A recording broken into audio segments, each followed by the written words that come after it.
Assalamualaikum and welcome everyone to this session entitled Forced Displacement, a Reality for Millions of Women. I'm Nurul Ain, Curriculum Manager and Partner Engagement Lead at Crescent Rating. So before we begin, I'd like to take this opportunity to thank the organizers of MIHAS for offering me with this privilege and honor to speak to all of you today. And of course, to all of you who are listening in, thank you for taking the time to join me in today's session. So right now, we are in a period of great excitement. It's been more than a year since the pandemic has disrupted the world, and we are all eagerly waiting for the moment we could travel leisurely again. But that's not the case for millions of people around the world. Leisure travel is a luxury that they can't afford, and these are the people we'd like to call the neglected travelers. I'll be going through who these neglected travelers are in a short bit, but for right now, let's understand a little bit more about who our travelers are in this day and age.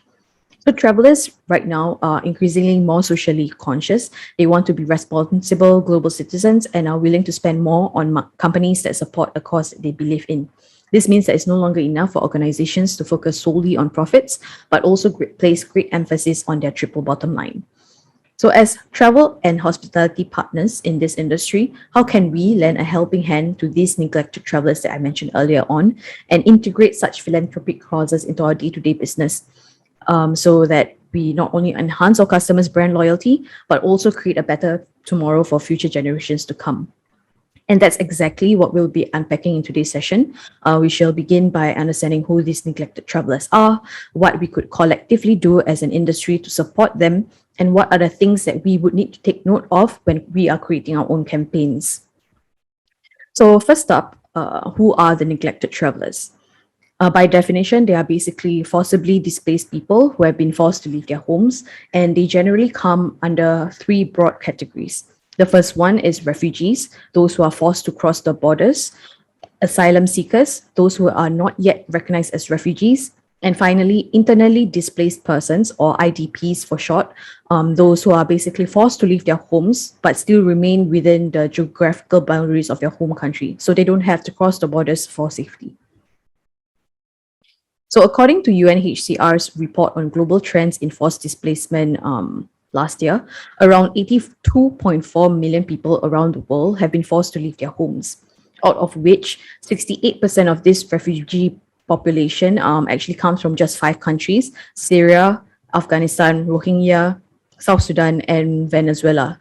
So to give you guys some context about this sheer number of size, this is equivalent to being the 20th most populated country in the world, behind countries such as Thailand, France, UK, and Colombia. And what's surprising is that the new tragic record, as seen by the graph here, is reached every single year.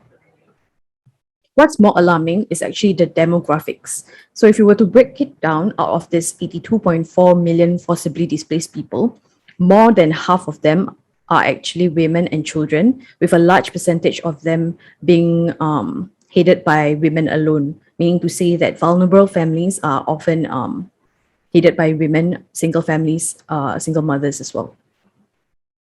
So UNHCR actually estimates that 1 million of them are born as refugees between the years 2018 and 2020. By contrast, just to give you some idea of some perspective, the world's population of children are actually 30%, but this children demographic make up 42% of all forcibly displaced people. So if you were asking me what the forcibly displaced people would need from us, is the support that does not just cover daily essentials like food, water, shelter, and healthcare, but it also includes education, mental and spiritual health, as well as humanitarian development programs such as resettlement programs. Because contrary to popular belief, some of these refugees are actually living within urban areas, so not just settling in refugee camps as well. So the assistance that we provide will actually help thousands of refugees and forcibly displaced people from facing severe hardships and resorting to desperate survival strategies like, child labor, begging, survival sex, or even being forced to return to the war zones because of the high cost of rent and housing. So then now the question comes is to how can we as a travel industry help the neglected travelers? What can we do to support them?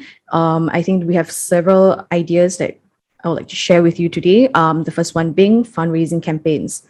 So this is the simplest way to help these neglected travelers is to hold charity drives and campaigns that leverages on our database of contacts to collectively as an industry raise funds for humanitarian aid. We can either organize campaigns on our own or work with crowdfunding platforms to host such campaigns.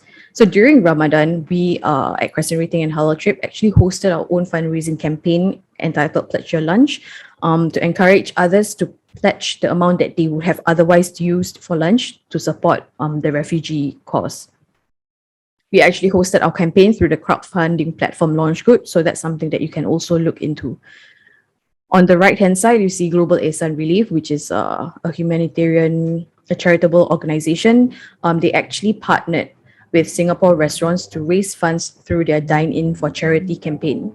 So it's actually very heartening to see through this particular campaign that they have hosted that small businesses and small restaurants actually chip in to donate part of their proceeds to the humanitarian cause. Another way that we can look at is actually driving awareness through campaigns, marketing campaigns to spread the message through our myriad of platforms. This helps to drive awareness to this humanitarian crisis. We can do so through our variety of mediums to highlight the severity of the crisis, to educate consumers about what it means to be a refugee. And here are some of the examples that we have done thus far. The picture on the left is our first joint publication with UNHCR, Forced Displacement, a Reality for Millions of Women, that sheds light on the stories of women forced to travel, as well as the unique struggles of women refugees. This publication, if you are interested, can also be downloaded on our website, so feel free to drop by and have a look. So in the middle here is actually our Halal in Travel Global Summit that was conducted this year. We hosted a panel discussion that encouraged open discussions on how travelers and the travel industry can contribute to the humanitarian cause. We also have had the privilege of interviewing a UNHCR field worker for our Halal Travel podcast to shed some light on, or rather to get a better understanding about the lives of refugees on the ground through her first-hand perspective.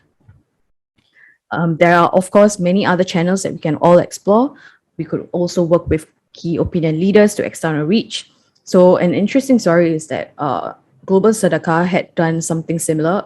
They worked with a partner on a particular initiative, which is the first of its kind, which is to fully translate the Quran into Rohingya language. So thus far, they have translated 50 surahs in the Quran. And what's interesting is that with the help of a prominent Islamic scholar who tweeted about this particular campaign, tens of thousands of dollars came pouring in within a span of just a few hours. Or, if it can be as simple as curating our own innovative campaign.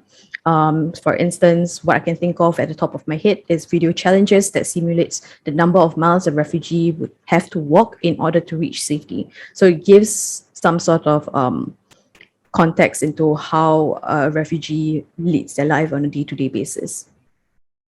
The last way that we can actually look at is to have a deep look into our product as well as service to figure out what we are currently offering and find ways to make it easy and enticing for consumers to support a cause. So this can be done by leveraging on loyalty programs, for instance. Our existing loyalty programs, be it travel miles, transport, hotels, we all have some form of loyalty programs. And we can also create rewards that incentivizes consumers to donate their extra points to charity. So on the left-hand side, one of the examples is Etihad Airways. They actually launched a campaign to encourage their members to donate their extra miles. So since the start of the campaign, nearly 20 million Etihad gas miles were donated to support the COVID-19 prevention as well as response efforts for refugees. So to give you some context about the number or the reference number, this is actually equivalent to 20 ventilators or almost 20,000 masks. So Grab has done something similar through their Grab Rewards program. So consumers can actually donate their points to charitable causes as well. So if you're actually a travel agent, you can also work directly with beneficiaries on the ground to curate memorable travel experiences for your travelers. You can incorporate a CSR component into your travel packages, perhaps a visit to the orphanages or refugee schools, or including unique activities that actually support local businesses that are run by refugee entrepreneurs. So these tour packages would be something special for travelers to look for. look forward to, because it would create lists like lasting memory as well as an impression on the minds of travelers in years to come if they look back at their travel destination or where they have been. One idea that we can also look at is to provide opportunities in our organizations to support and give back to the refugee community.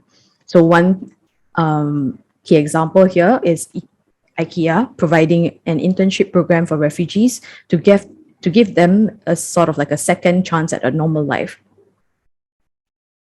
Now, of course, there are many other ways that we can look at, but these are some things that we can definitely look as a starting point for us. So then the next question is, what then makes a successful campaign? So there are actually, I think, 5 or 6 key considerations that we should look at. The first one being definitely is to learn about the cause. This is the most important thing that we all have to do. Figure out, learn about the cause, deeply understand what the beneficiaries would need.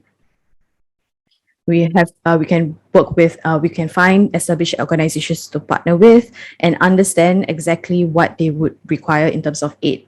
Because one important thing that we need to remember is that it's not about what we want to do, but what is needed for them to support their cause. The next thing is transparency. So donors would like to know where their money goes to. So be sure to always regularly update about the campaign's progress. Let the campaign donors follow along the journey and see how their dollar has impacted the lives of many. Third is to keep it simple. Ensure your messaging is clear. Inform donors what their donations will be used for. For instance, if you donate $100, it will be translated to a shelter for a family of 4, for instance. And keeping it simple makes it easy for consumers to understand, or future donors to understand, what the money would be used for. Fourth is to captivate the hearts of people. So one thing that we like to do is to use personal refugee stories to make people care about the cause that they are donating towards. It helps you to make it more personable as well as emotional by putting names and faces behind the statistics, the numbers, because most of the time emotions are what captivates people. And lastly, innovation. Always find innovative ways to entice others to lend their support. We can also explore different mediums, different ideas. Also, maybe you can explore gamification as a way to garner attention and be omnipresent in all our social media channels as well. So with numbers having risen to more than 82 million across the globe, the question is no longer if forced displacement will exceed 100 million people, but rather when. So as you can see, the humanitarian crisis has never been more pressing than now. So we need to work together to support this cause as well. So there's a lot more that we can do and a whole lot more that needs to be done. What I've shared with you today are some inspiration and ideas to kickstart your journey and hopefully help you on your journey towards crafting your own campaigns. That's pretty exciting. So as a final remark, in the words of International Olympic Committee's President Thomas Bach, refugees are our fellow human beings and are an enrichment to society. So this is sort of like a reminder to us all that they too are people worthy of a new beginning. So as travel resumes, let us all collectively find ways to support and remember those who are forced to leave their homes. Let's not forget and leave behind these neglected travelers as the world reopens. So let us all, as one industry, lend a helping hand to create a new beginning for these refugees. Thank you.